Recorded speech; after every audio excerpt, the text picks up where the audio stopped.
Hello दोस्तों, मैं Y Singh स्वागत करता हूं आप सभी का आपके अपने यूट्यूब चैनल रेवन स्टडी में। दोस्तों, हर रोज़ की तरह आज एक बार फिर से मैं आप सभी के साथ हूं जीके मॉक टेस्ट का भाग 32वां लेकर।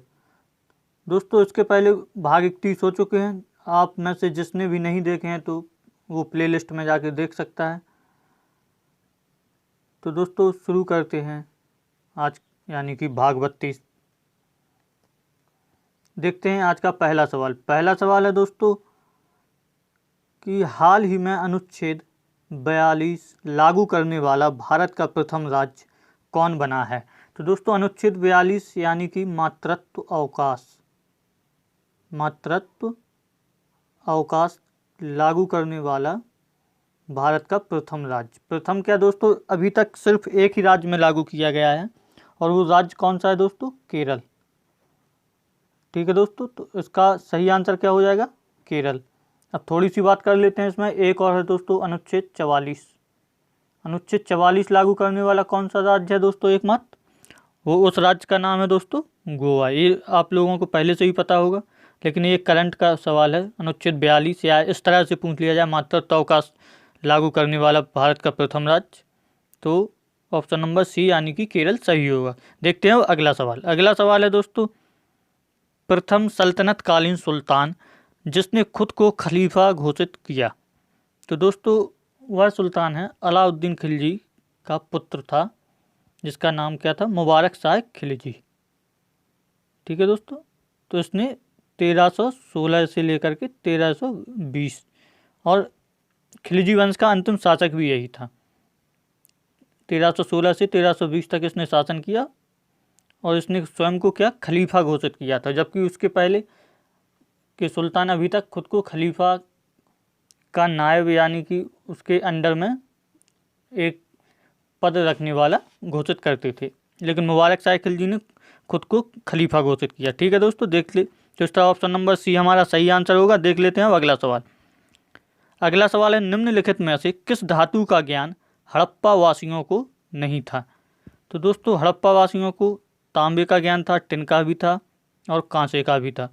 तो इसमें से ऑप्शन नंबर बी यानी कि लोहा का ज्ञान हड़प्पा वासियों को नहीं था, जबकि लोहे का ज्ञान भारतीय उपमहाद्वीप में कब आया? उत्तर वैदिक काल में। ठीक है दोस्तों, ये भी याद रखना। तो इसका ऑप्शन नंबर बी हमारा सही आंसर होगा। देख लेते हैं अब अगला सवाल है दोस्तों, लखनऊ पैक्ट या समझौता किस वर्ष हुआ था। तो दोस्तों, लखनऊ पैक्ट कांग्रेस व मुस्लिम लीग के बीच एक समझौता था, जिसमें कांग्रेस ने मुस्लिम लीग की सांप्रदायिक चुनाव प्रणाली को स्वीकार किया था। ठीक है दोस्तों, और एक कांग्रेस की सबसे बड़ी भूल भी मानी जाती है और कांग्रेस की कमजोरी को प्रदर्शित भी करता है। कौन? लखनऊ पैक्ट। तो ये हुआ किस वर्ष था? सवाल में हमसे ये पूछा गया है, तो सवाल में हमारा आंसर होगा 29 दिसंबर होगा, 29 दिसंबर 1916, यानी कि ऑप्शन नंबर बी हमारा सही आंसर होगा। ठीक है दोस्तों, देख लेते हैं अब अगला सवाल है हमारा, मृदा स्वास्थ्य कार्ड दिवस मनाया जाता है। तो दोस्तों, मृदा स्वास्थ्य कार्ड दिवस कब मनाया जाता है? ये 19 फरवरी को मनाया जाता है। और ये है क्या? अब थोड़ी सी बात इसके बारे में भी कर लेते हैं। दोस्तों, यह एक केंद्र सरकार की योजना थी। किसके लिए? किसानों के लिए, जो इसको लॉन्च किया गया था 19 फरवरी 2015 में। ठीक है दोस्तों, एक तो ये फैक्ट हो गया इसका। दूसरा, अभी है क्या? ये दोस्तों, किसानों की जो मृदा या मिट्टी, खेत की जो मिट्टी होती है, उसका परीक्षण किया जाता है और उसका एक कार्ड बनाया जाता है कि आपकी मिट्टी में कौन से तत्व की कमी है, कौन से तत्व की प्रचुरता है या मतलब अधिकता है। तो उसी आधार पर आपको फसल बोने की भी सलाह दी जाती है। ठीक है दोस्तों, और ये हर 2 साल में आपका कार्ड अपडेट होता है। तो ये थी मृदा स्वास्थ्य कार्ड योजना। ठीक है दोस्तों, देख लेते हैं अगला सवाल। इसका ऑप्शन नंबर सी सही आंसर होगा हमारा। अगला सवाल है दोस्तों, प्रधानमंत्री नरेंद्र मोदी ने किस शहर में सभी पूर्व प्रधानमंत्रियों की स्मृति में म्यूजियम बनाने की बात कही है। तो दोस्तों इसमें कहा गया है कि अभी तक भारत में जितने प्रधानमंत्री हुए हैं उन सब की यादों को लेकर के एक संग्रहालय बनाने की बात कही है। किसने? वर्तमान प्रधानमंत्री जी ने। तो पूछा गया है कि वो बनेगा कहाँ? दोस्तों नई दिल्ली में बनेगा। ठीक है दोस्तों, तो इसका ऑप्शन नंबर बी हमारा सही आंसर होगा। देख लेते हैं अब अगला सवाल। अगला सवाल है हमारा, हाल ही में किस शहर में भारत के पहले सबसे बड़े जैव प्रौद्योगिकी यानी कि ग्लोबल बायो इंडिया समिट, एक मिनट साफ नहीं दिख रहा है, ग्लोबल बायो इंडिया समिट 2019 का आयोजन किया गया? तो दोस्तों ग्लोबल बायो इंडिया समिट 2019 का आयोजन नई दिल्ली में किया गया था। और ये किस लिए किया गया था? ये इसलिए किया गया था दोस्तों कि जो इंडिया को वैश्विक स्तर पर जैव प्रौद्योगिकी के मामले में अग्रणी बनाने के लिए। ठीक है दोस्तों, तो देख लेते हैं अब अगला सवाल। अगला सवाल है हमारा, निम्नलिखित में से कौन सा राज्य हीरा उत्पादन में शीर्ष राज्य है? तो दोस्तों ये तो बहुत आसान सा सवाल है, हर कोई जानता है। कौन सा है वह राज्य हीरा उत्पादन में? मध्य प्रदेश। मध्य प्रदेश में भी अगर पूछा जाए सबसे ज़्यादा हीरा कहाँ पे होता है? पन्ना। हीरा की खान कहाँ पे? पन्ना में, यानी पन्ना जिला है मध्य प्रदेश का। देख लेते हैं अब अगला सवाल। अगला सवाल है हमारा, चंबल परियोजना निम्न में से किन दो राज्यों की संयुक्त परियोजना है? तो दोस्तों चंबल परियोजना मध्य प्रदेश व राजस्थान। तो देख लेते हैं हमारा आंसर कहाँ पे इन दो राज्यों को लाभान्वित करती है, मध्य प्रदेश और, हाँ ऑप्शन नंबर सी हमारा सही आंसर होगा। ठीक है दोस्तों, देख लेते हैं अब अगला सवाल। अगला सवाल है हमारा, बांदीपुर राष्ट्रीय उद्यान भारत के किस राज्य में स्थित है? तो दोस्तों बांदीपुर राष्ट्रीय उद्यान हाथी, चीता, तेंदुआ आदि के लिए काफ़ी फेमस है और ये है कहाँ पे? कर्नाटक में। तो ऑप्शन नंबर डी यानी कर्नाटक हमारा सही आंसर होगा। देखते हैं अगला सवाल। अगला सवाल है हमारा, गांधी सागर बांध परियोजना का संबंध निम्न में से किस नदी से है? तो दोस्तों गांधी सागर बांध परियोजना मध्य प्रदेश के मंदसौर जिले में है।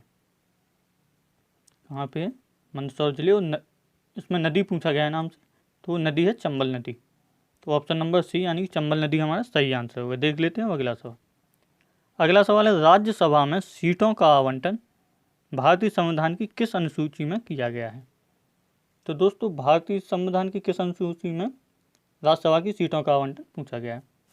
तो दोस्तों वो है हमारी चौथी अनुसूची। क्योंकि पहली में तो हर कोई जानता है कि संघ और उसका राज्य क्षेत्र का वर्णन होता है, उसके बारे में बताया जाता है।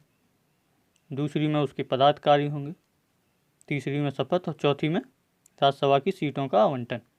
तो ऑप्शन नंबर सी हमारा सही आंसर होगा। देख लेते हैं अगला सवाल। अगला सवाल है हमारा, निम्न में से किस अधिनियम के अंतर्गत वायसराय को अध्यादेश जारी करने की शक्ति प्रदान की गई?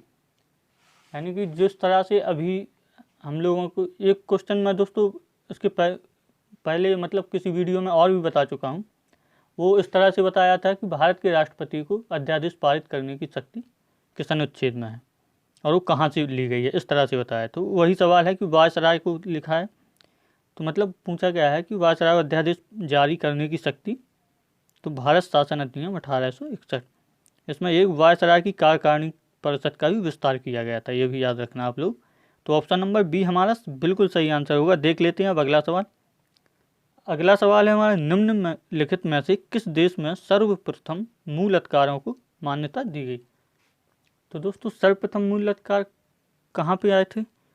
जहाँ पे लिखित संविधान होगा। और दुनिया का पहला लिखित संविधान कहाँ पे बना था? संयुक्त राज्य अमेरिका में 1791 में। ठीक है दोस्तों, ये भी याद रखना, ऑप्शन नंबर ए। अच्छा, मूल अधिकार से संबंधित एक ऑस्ट्रेलिया का भी नाम आता है भारतीय संविधान के परिप्रेक्ष्य में। वो क्यों आता है? यहाँ से भाषा ली गई है। जिस तरह से लिखा है हम भारत के लोग, तो ऐसा ही ऑस्ट्रेलिया में लिखा है हम ऑस्ट्रेलिया के लोग। तो देख लेते हैं अगला सवाल। अगला सवाल है, भारतीय संविधान के किस भाग को संविधान की कुंजी की संज्ञा दी गई है? यानी कि पूछा गया है कि निम्नलिखित में से भारतीय संविधान का वह कौन सा भाग है जिसे संविधान की कुंजी यानी कि बिल्कुल कीवर्ड या चाबी कहा जाता है। कहने का मतलब ये है कि अगर उस वाले भाग को पढ़ लिया जाए तो आप अनुमान लगा लेंगे आसानी से कि यह संविधान क्या कहना चाहता है या किस तरह से बना है। तो वह भाग कौन सा है दोस्तों? प्रस्तावना। प्रस्तावना के बारे में काफ़ी डिटेल में मैं बता चुका हूँ 2-3 वीडियोज़ में। अगर आप लोगों ने नहीं देखे हैं तो जाके देख सकते हैं प्ले लिस्ट में।